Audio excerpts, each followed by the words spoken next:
he didn't take it that way. The other people in line were laughing at him. So it was hilarious. Never go to South Carolina and see the game pocket.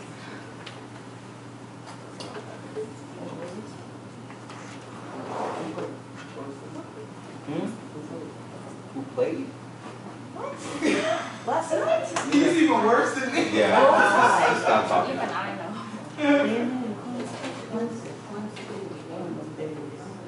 In our city. Business of college, right? And they played in Tampa? Did you know I know everybody. Airline. Something like that. Damn. They played at man. It's not my priority right now. Yeah, Guardians of the Galaxy. Yeah. It was hard like that. You were studying, weren't you? Yeah, all night. Well, I usually I'm not into college. Oh,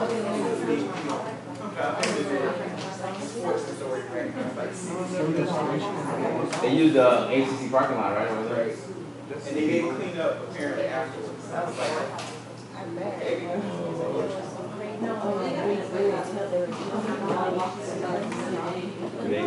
They didn't have school. They didn't have school yesterday because of that.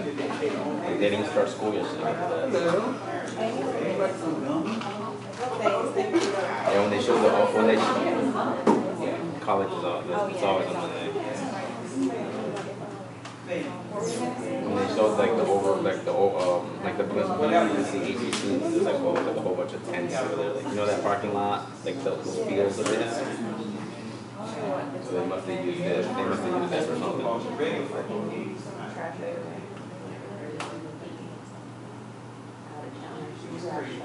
That was crazy to see on TV.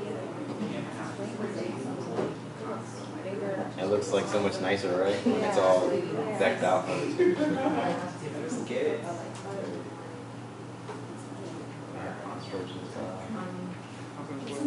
Like outside and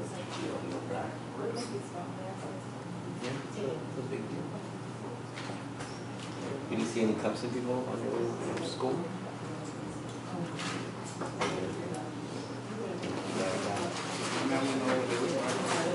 Well, they have a flag in the car. I saw some people from Alabama driving, so I was leaving class Yeah, yesterday as I was on I-4, I saw people like heading towards like Tampa, towards the stadium. To go to the game. I can't remember if there's a back entrance, like a traffic toll, or I was like, alright.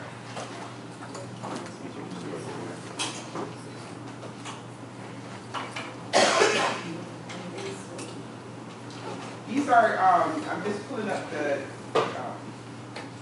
PowerPoints for the I was thinking about OB, that's crazy. For the respiratory disorders, these are things that you had already and you printed them out already, so that's happened from the last time. It's not that they changed anything. Just want to make sure that as we're going, because pretty much yesterday we covered a lot of the information that's there. We really covered asthma because that was a big one, and also because it's a recurrent problem. It is something that you're going to see out in the community that students that patients have. So it is something that you will see, and so it requires that you actually do the education of your patients. That was part of the reason why I brought that that paperwork from. That actually comes from the CDC. The National Institutes of Health also has some information that you can use for giving information to your patients who have asthma. It's one of those things you keep looking at and saying that we should be doing a better job at teaching and monitoring patients, but we still don't do it, unfortunately. And it's because a lot of people still don't have information about the meds, or they don't know how to take them efficiently, or how to make sure that if they start going into the yellow zone in their asthma action plan, that they're doing other things. If you look at that action plan, it tells you pretty much when the patient is doing well with their asthma, they still should actually, peak flows are something that you should do even though you don't have symptoms. So still a patient should be doing it a couple of times a week, even though they're not showing any symptoms. So peak flow is something that you're kind of make sure that you get whatever is your best reading ever kind of thing, and then you're going to be comparing goes to when you're actually becoming symptomatic with your patient. So if you look at that sheet, and of course it's this one here, they don't have a color printer, so you don't actually see that. But the green zone tells you what kind of characteristics your patient is going to have. So they're doing well, there's no chest tightness, no cough, no shortness of breath, and you can do their normal things. They still should be on some type of medication that keeps their symptoms under control. So even though you have a patient that's not symptomatic, the reason why they're not is that they're maintaining the medications that they're on. So those are their long-term control medications. Okay, so that's what part of that patient teaching is there. Patients should know how to take it, when to take it. So this kind of stuff is included in here so they know that this is something I'm supposed to do every day, and this is how I maintain this, no symptoms as far as asthma goes. The second one is the yellow zone when your asthma is getting worse. Remember I told you it's like a traffic light so you can tell what's happening with your patient. So the yellow zone tells you that now you're becoming symptomatic. After you have some symptoms associated with asthma. So there's a cough, a wheeze, tightness in the chest, shortness of breath, those things that should be addressed, not just because, I need to wait and see what's going on or see what's going to get better. I need to address it more immediately. So then this is where you're going to add medications. So patient takes their usual drugs that are on that top row in the green, but then also you would add things that are usually your short-acting beta agonists or things that you're going to add there. So those are what we call the rescue inhalers. So that you would add those to the patient. And they will tell you how many they were, when you go over your asthma plan or you work with the patient, you're going to tell them how many times they take it, up to how many times they can take it in an hour, those types of things. It also tells you if they're not getting better, because if you see that next thing says second, if your symptoms and peak flow diffuse return to the green zone after 1 hour of above treatment, you're going to continue monitoring. If it doesn't, then you actually have the next thing. It's almost like a decision tree for a patient to have when their symptoms, when they're at home trying to decipher what's going on with their symptoms.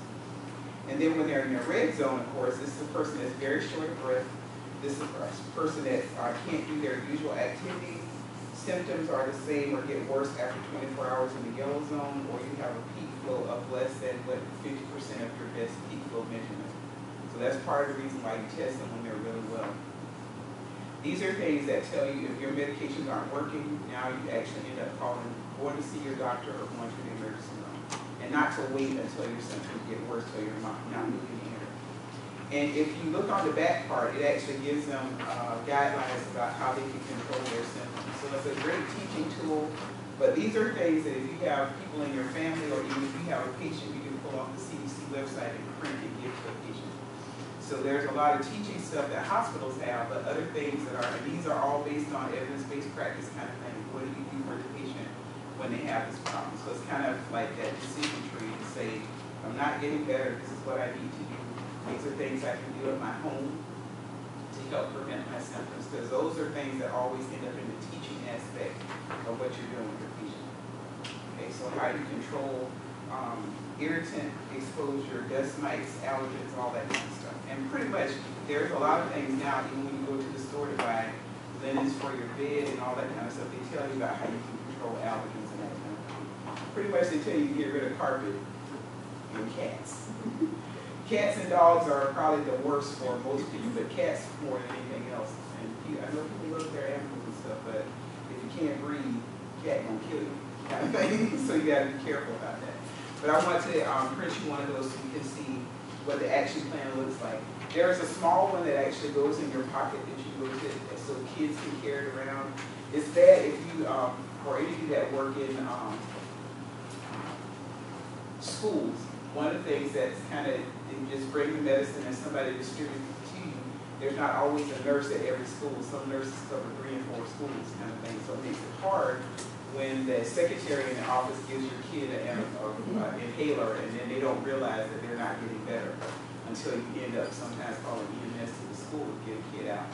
So that's the part about making sure education happens, not only for, kids, but adults and everybody who is in contact with a child or an adult with asthma, because that can be something that, potentiates and goes on and becomes very bad, especially when you're talking about status asthmaticus. At that point, you got a person that's continually in bronchospasm, and pretty much that's a person that you don't get an airway down easily.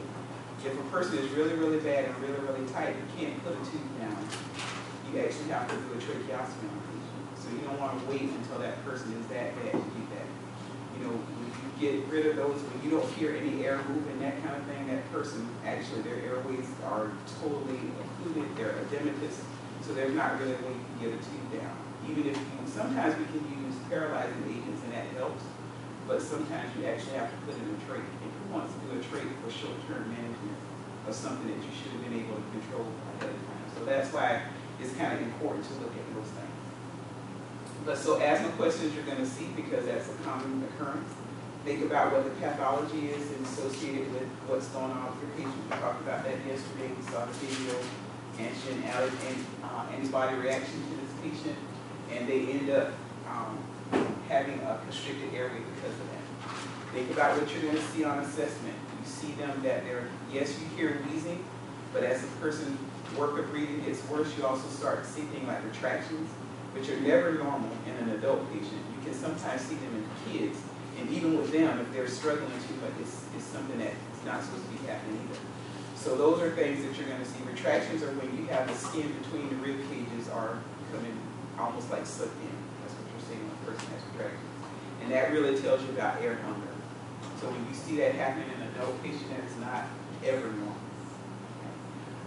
So then you think about what are you going to do, those basic things you do for anybody that's having a respiratory problem. We all talked about doing the assessment of the lungs, raising the head of the bed, checking O2 sat. You may do ABGs on the patient.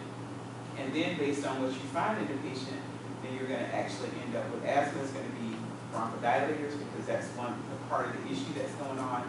And then we give steroids for the patient. Okay. So we talked about the drug classes you need to look at, bronchodilators, and you're going to look at steroids for the patients because those are the first line drugs that we use.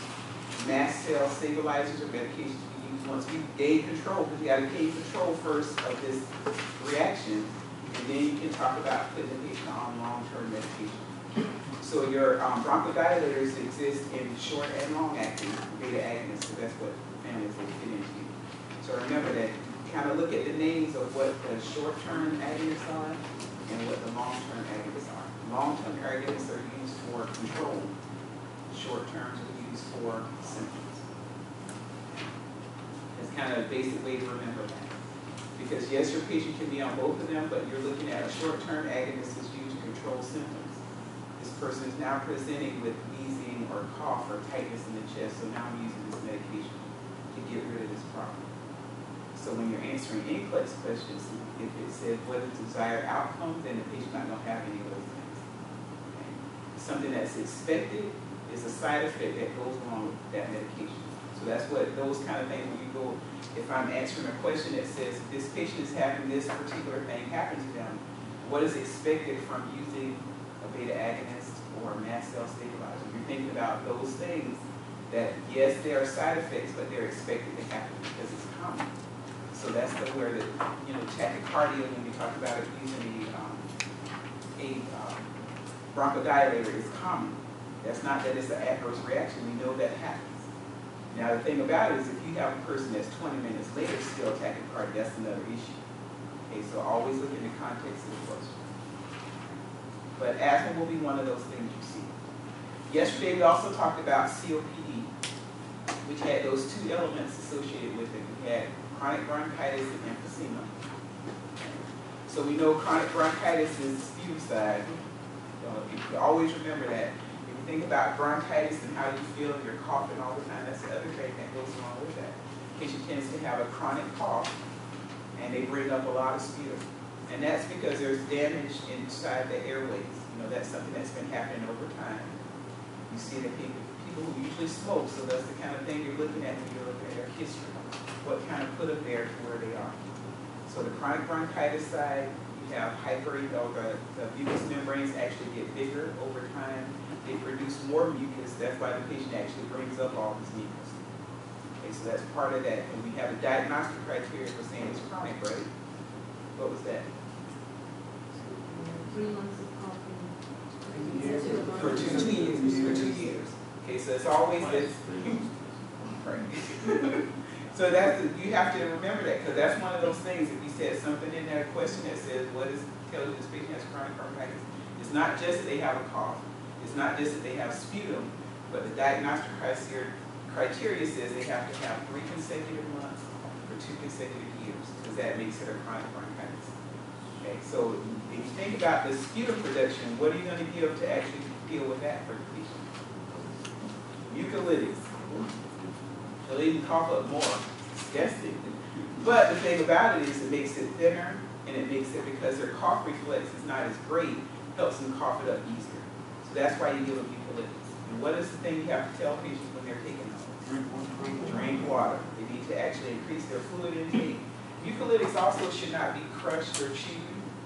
And if you ever hear or have patients who take Mucinex, or you take it yourself, you'll feel when it gets on your tongue, people say it's nasty. So they'll tell you that immediately. So one of the things that kind of combats that is to make sure they drink something ahead of time, so that they wet the whistle kind of thing, and give them something with a strong taste like orange juice, grape juice when they're drinking it, because it makes it a little bit better. But it's rough kind of stuff to drink or take down. You can also give the patient liquid guaifenesin, because that's what Mucinex is. Robitussin, it makes you want to die if you take that. I don't know if any of you ever taken that, but it does stuff to you. I'm telling you, Robitussin is not a fun thing. But that's the liquid form of taking that medication. But it also is something that's going to get secretions in your patients and help limit their cough. So those are things that you may do for the chronic bronchitis patients. Because sputum is there and it kind of sits there, that makes them more susceptible to pneumonia development. So what other things are you going to do for that patient? You're going to tell them to do coughing. That huff coughing is going to help loosen the secretion so you can move around. Pursed breathing are things you can have that patient do. Vaccines, you want to make sure that this person is on time about getting their flu shots, and they also get their influenzas. That's something that's very important for these people to do. They never get them when they're sick. You never want to do it when they're acutely sick, but once they're done and over that, you want to make sure that you actually treat them. The first sign of infection, you want to treat it in the patient. So if their sputum changes color, or they develop a temp, you're sending them to get an x-ray and you start them on antibiotics. The main reason is that all these secretions that are sitting there, they cough when they're hurting and that kind of thing. They don't want to cough in the first place. Predisposes them for the pneumonia becoming very, instead of being a small patchy kind of place that might be going on to a overwhelming type pneumonia that this patient has. So you want to make sure they do all of that stuff first. We used to do a lot of, way back in the day, we used to actually do a lot of percussion on patients. There are times when you actually see respiratory therapy do that for a patient. I would tell you probably the easiest way to do it, because you're supposed to cup your hand and then pat the person's back and chest, and those are things that will help actually, it causes vibration, and then you can actually have the patient cough up stuff. Now, of course, we have a flutter valve now, something they can hold and do that. If you've ever done that, it hurts. You think, oh, I'm just blowing stuff through it, but it really does cause vibration in your chest and will help you cough up stuff. If you have really bad bronchitis, you can do that. But one of the things that you can do if you don't have that available to you is actually take, the mask for a ambu bag fits in your hand perfect. It does perfect percussion on a patient. And you don't hit them, you're just using that bag, that cup to do it. But it will cup exactly right, your hand fits in it, doesn't hurt the patient, and you can get them to cough up stuff.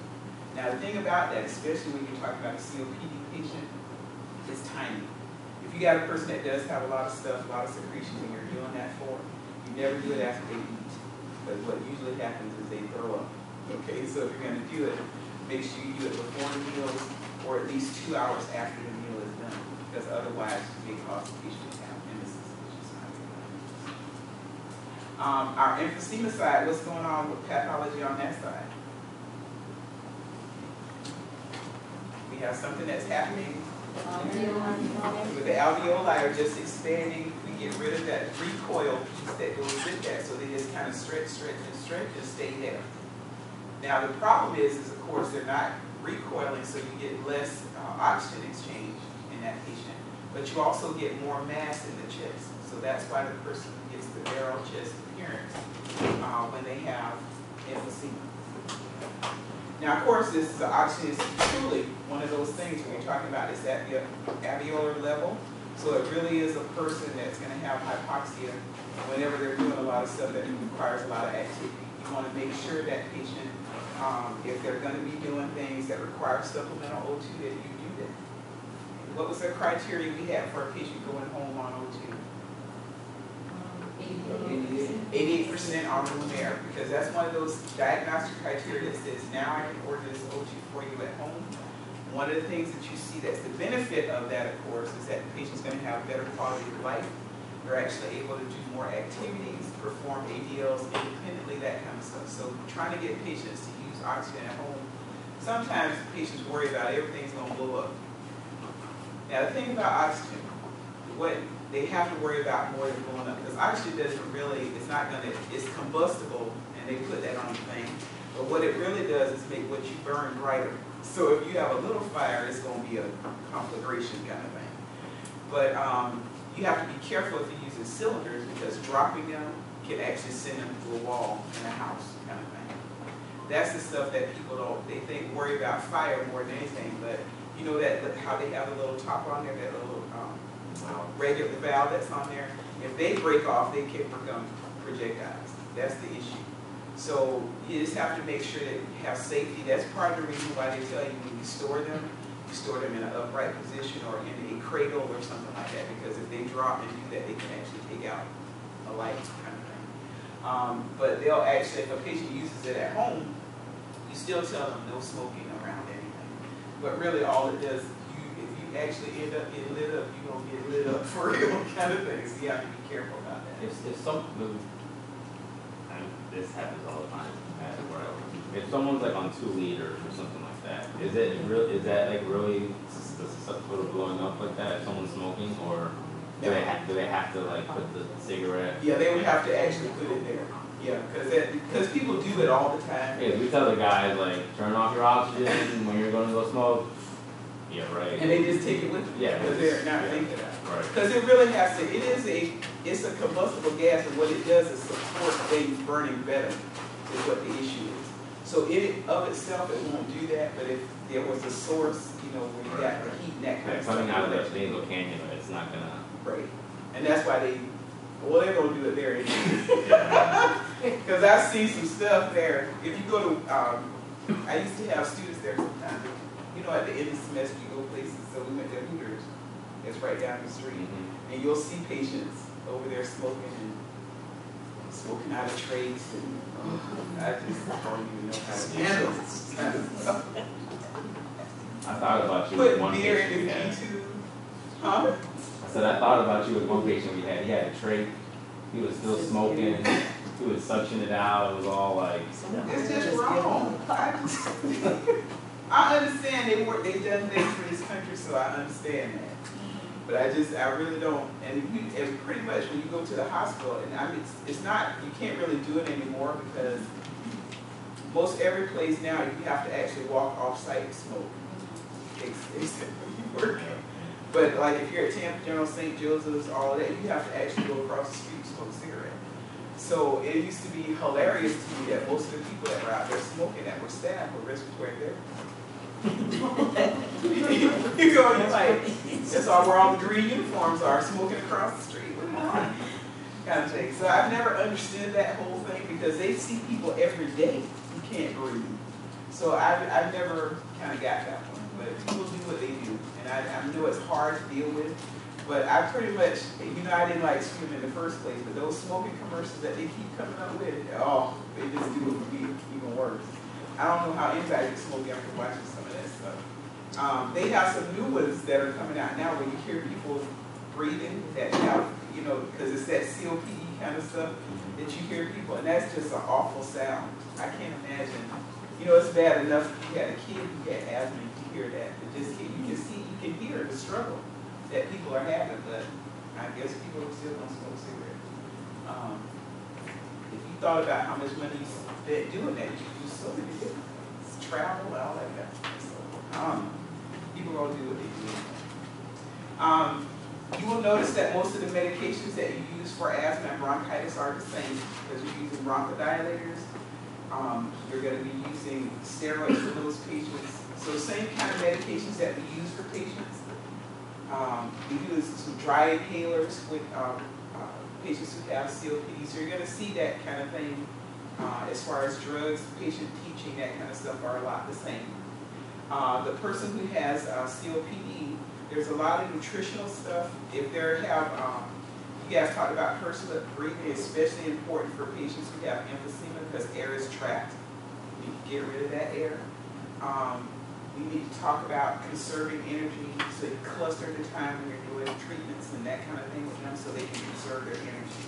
That's one of those things that you want them to still be able to do things and not feel so defeated about life, because when you can't breathe, you don't feel like doing much of anything. You know, it's kind of sometimes you feel like you got a headache. Or my mother sometimes says this to me, she said, well, my feet hurt, I can't do nothing. It's kind of the same process. You're thinking about if something is going on, I can't really do a whole lot of things. So you want them to conserve their energy, and so you schedule rest periods during the day so they're not being disturbed, that kind of stuff. So it's one of those conditions that there's no cure for at this point. What we're doing is managing your disease process and then also trying to give you better quality of life. So that's kind of what that centers around when you're dealing with those patients. All right, the next section that we had on here talked about obstructive sleep apnea. And this is actually happening more and more. The vast majority of people who have obstructive sleep apnea are overweight, but you can have people who are normal weight or underweight who are also have obstructive sleep apnea. And you probably have some people in your family that are like this, or your husband or your wife. My husband is like this, okay? He doesn't have a lot of episodes where he's waking up. But I swear to God, I sometimes have to go sleep somewhere else in the house because it sounds like something's coming in there. And this person is just sleeping. But you have a relaxation in the palate, and so it allows the airway to be obstructed when a person sleeps. So anytime there's relaxation is when this happens. So it's usually when somebody's sleeping. Can also happen associated with medications, so if you take drugs and that kind of stuff where you are relaxing that area, you can also have this as a problem. But the vast majority of people that you see this in are overweight. So that's part of one of the things they do. They test you at first, so they send you for a sleep study. Okay, so they'll send you to go to a place where you get to sleep, and that would just be weird for me to sleep somewhere else. I mean, you sleep in a hotel, but it's different. Somebody you know is watching you and listen to everything that's going on. But what they're trying to see is how many times you wake up during the night, how many times you obstruct your airway. And usually because that's usually what people come in for. Doctors say, I sleep all the time and I'm still tired. Because that's usually what the person complains about. Yeah, I'm going to work every day and all I feel like is I sleep all the time, and I get up and I do something, and I go down and take a nap again, and I still want to go to sleep again. And I sleep all night, I know I'm sleeping at night, I wake up in the morning, and I'm still tired. So what's happening during the night is that you're waking up every time you're apneic, you stop breathing, that kind of stuff, and then you start that cycle over again. And usually you hear really loud snoring in a patient who has obstructive sleep apnea. Now the big significant is bad, because that shouldn't be happening. You're not getting REM sleep. So there's issues that happen when your body doesn't restore and repair, which happens when you're sleeping. So you have those issues on one side. The other big thing, and what we see the big correlation in as far as literature goes right now, is that there's a high correlation between patients who have obstructive sleep apnea and cardiac events. So you worry about that person having a heart attack, you worry about that person having a stroke, those types of things. So that's where the big focus is right now, to say, yeah, we need to look at these people, yes, but we also need to look at the risk factors for the other things that they can have. So it's one of those, it's emerging as far as that we start to treat people for that.